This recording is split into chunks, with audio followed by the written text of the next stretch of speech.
प्रिय श्रोतागण नमस्कार। आपका हमारे फालतू समय चैनल में स्वागत है।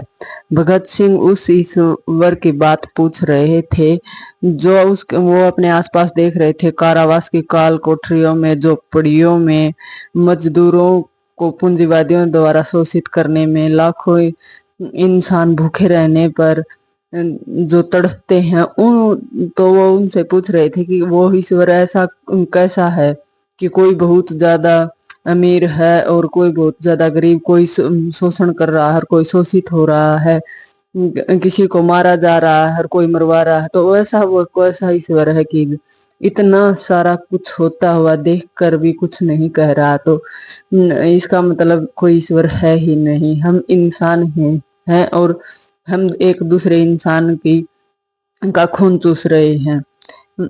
जिसे तनिक भी सहज ज्ञान है भय से सिर उठेगा और अधिक उत्पादन को जरूरतमंद लोगों में बांटने के बजाय समुद्र में फेंक देना बेहतर समझने से लेकर राजाओं के उन महलों तक जिनकी नींव मानव हड्डियों पर पड़ी है, उसको यह सब देखने दो और फिर कहे सब कुछ ठीक है। क्यों क्यों और कहां से, यही मेरा प्रश्न है। तुम चुप हो, ठीक है तो मैं आगे चलता हूँ। और तुम हिंदुओं, तुम कहते हो कि आज जो कष्ट भोग रहे हैं वे पूर्व जन्म के पापी हैं और आज के उत्पीड़ित पिछले जन्मों में साधु पुरुष थे, अतः वे सत्ता का आनंद लूट रहे हैं। मुझे यह मानना पड़ता है कि आपके पूर्वज बहुत चालाक व्यक्ति थे। उन्होंने ऐसे सिद्धांत गढ़े जिनमें तर्क और अविश्वास के सभी प्रयासों को विफल करने की काफी ताकत है।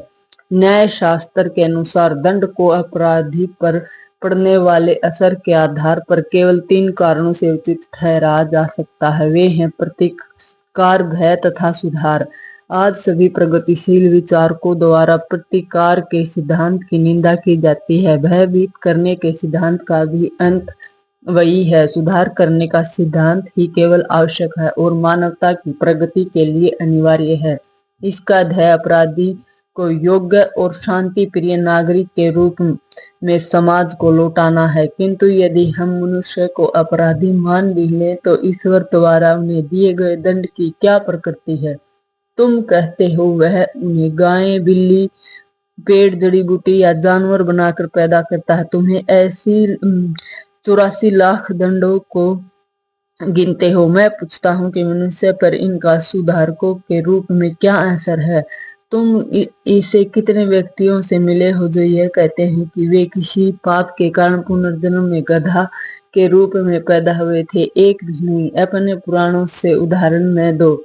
मेरे पास तुम्हारी पौराणिक कथाओं के लिए कोई स्थान नहीं है। और फिर क्या तुम्हें पता है कि दुनिया में सबसे बड़ा पाप गरीब होना है? गरीबी एक अभिशाप है, यह एक दंड है। मैं पूछता हूँ कि दंड प्रक्रिया की कहाँ तक प्रशंसा करें जो अनिवार्यता मनुष्य को और अधिक अपराध करने को बाध्य करे? क्या तुम्हारे ईश्वर ने यह नहीं सोचा था या उसको भी ये सारी बातें मानवता द्वारा अकथनीय कष्टों के झेलने की कीमत पर अनुभव से सीखनी थी? तुम क्या सोचते हो किसी गरीब या अनपढ़ परिवार जैसे एक चमार या मेहतर के यहाँ पैदा होने पर इंसान का क्या भाग्य होगा? क्योंकि वह गरीब है इसलिए पढ़ाई नहीं कर सकता, वह अपने साथियों से तिरस्कृत एवं प्रत्येकत रहता है, जो ऊंची जाति में पैदा होने के कारण अपने को ऊंचा समझते हैं। उसका अज्ञान, उसकी गरीबी तथा उससे किया गया व्यवहार उसके हृदय को समाज के प्रति निष्ठुर बना देते हैं। यदि वह कोई पाप करता है तो उसका फल उनको भोगेगा। ईश्वर वह स्वयं या समाज के मनीष और उन लोगों के दंड के बारे में क्या होगा जिन्हें दंभ ब्राह्मणों ने जानबूझकर अज्ञानी बनाए रखा तथा उन जिनको तुम्हारे ज्ञान की पवित्र पुस्तकों वेदों के कुछ वाक्य सुन लेने के कारण कान में पिंगले शीशे की धारा सहन करने की सजा भुगतनी पड़ती थी? यदि वे कोई अपराध करते हैं तो उसके लिए कौन जिम्मेदार होगा और उनका प्रहार कौन सहेगा?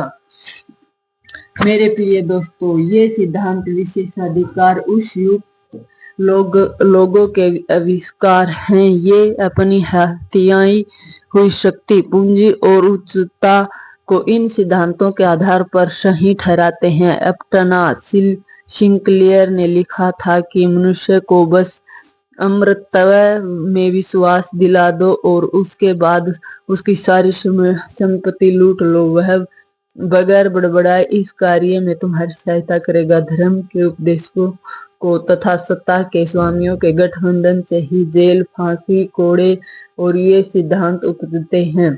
मैं पूछता हूँ, तुम्हारा सर्वशक्तिशाली ईश्वर हर व्यक्ति को क्यों नहीं उस समय रोकता जब वह कोई पाप या अपराध कर रहा होता है? यह तो वह बहुत आसानी से कर सकता है। उसने क्यों नहीं लड़ाकू राजाओं के लड़ने की उग्रता को समाप्त किया और इस प्रकार विश्व युद्ध द्वारा मानवता पर बढ़ने वाली विपत्तियों से उसे बचाया?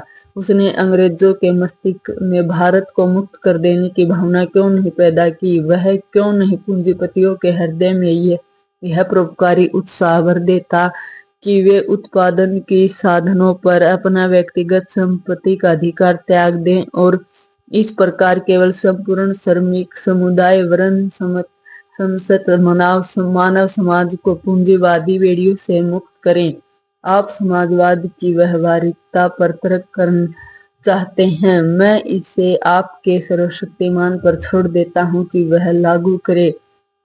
जहां तक सामान्य भलाई की बात है, लोग समाजवाद के गुणों को मानते हैं, वे इसकी व्यवहारिक न होने का बहाना लेकर इसका विरोध करते हैं। परमात्मा को आने दो और वह चीज को सही तरीके से कर दे। अंग्रेजों की हुकूमत यहाँ इसलिए नहीं है कि ईश्वर चाहता है, बल्कि इसलिए है कि उनके पास ताकत है और इसमें उनका विरोध करने की हिम्मत नहीं है। वे हमको अपने प्रभुत्व में ईश्वर की मदद से नहीं रखे हैं, बल्कि बंदूकों, राइफलों, बम और गोलियां, पुलिस और सेना के सहारे। यह हमारी उदासीनता है कि वे समाज के विरुद्ध सबसे निंदनीय अपराध, एक राष्ट्र का दूसरे राष्ट्र द्वारा अत्याचार, पूर्ण शोषण सफलतापूर्वक कर रहे हैं। यहाँ है ईश्वर, कहाँ है ईश्वर? क्या वह मनुष्य जाति के इन कष्टों को मजा ले रहा है? एक नीरो, एक जंगेज, उसका नाश हो। क्या तुम मुझसे पूछते हो कि मैं इस विश्व की उत्पत्ति तथा मानव की उत्पत्ति की व्याख्या कैसे करता हूँ? ठीक है, मैं तुम्हें बताता हूँ। चार्ल्स डार्विन ने इस विषय पर कुछ प्रकाश डालने की कोशिश की, उसे पढ़ो। यह एक प्रकृति की घटना है। विभिन्न पदार्थों के न्याहारिक के आकार में आकस्मिक मिश्रण से पृथ्वी बनी। कब इतिहास देखो, इस प्रकार की घटना से जंतु पैदा हुए और एक लंबे दौर में मानव डार्विन की जीव की उत्पत्ति पढ़ो और तदुपरांत सारा विकास मनुष्य द्वारा प्रकृति के लगातार विरोध और उस पर विजय प्राप्त करने की चेष्टा से हुआ है। यह इस घटना की संभवतः सबसे सूक्ष्म व्याख्या है। तुम्हारा दूसरा तर्क यह हो सकता है कि क्यों एक बच्चा अंधा या लंगड़ा पैदा होता है? क्या यह उसके पुनर्जन्म में किए गए कार्यों का फल नहीं है? जीव विज्ञान वेदाताओं ने इस समस्या को वैज्ञानिक समाधान निकाल लिया है। अवश्य ही तुम एक और पचकाना प्रश्न पूछ सकते हो, यदि ईश्वर नहीं है तो लोग उसमें विश्वास क्यों करने लगे?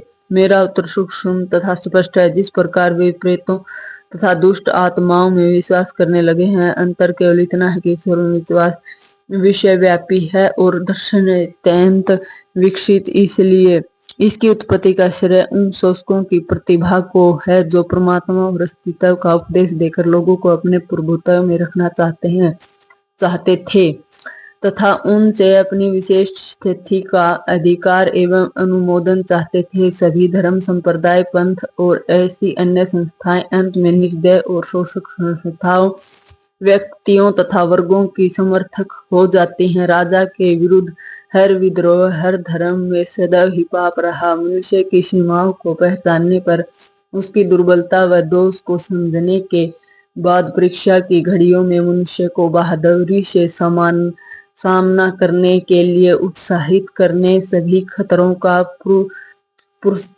पुरुषत्व के साथ झेलने तथा संपन्नता एवं ऐश्वर्य में उसके विस्फोट को बांधने के लिए ईश्वर की काल्पनिक अस्तित्व की रचना हुई। अपने व्यक्तिगत नियमों तथा भाविकीय उदारता से पूर्ण ईश्वर की बढ़ा चढ़ाकर कल्पना एवं चित्रण किया गया। जब उसकी उग्रता तथा व्यक्तिगत नियमों की चर्चा होती है तो उसका उपयोग एक भय दिखाने वाले के रूप में किया जाता है, ताकि कोई मनुष्य समाज के लिए खतरा न बन जाए।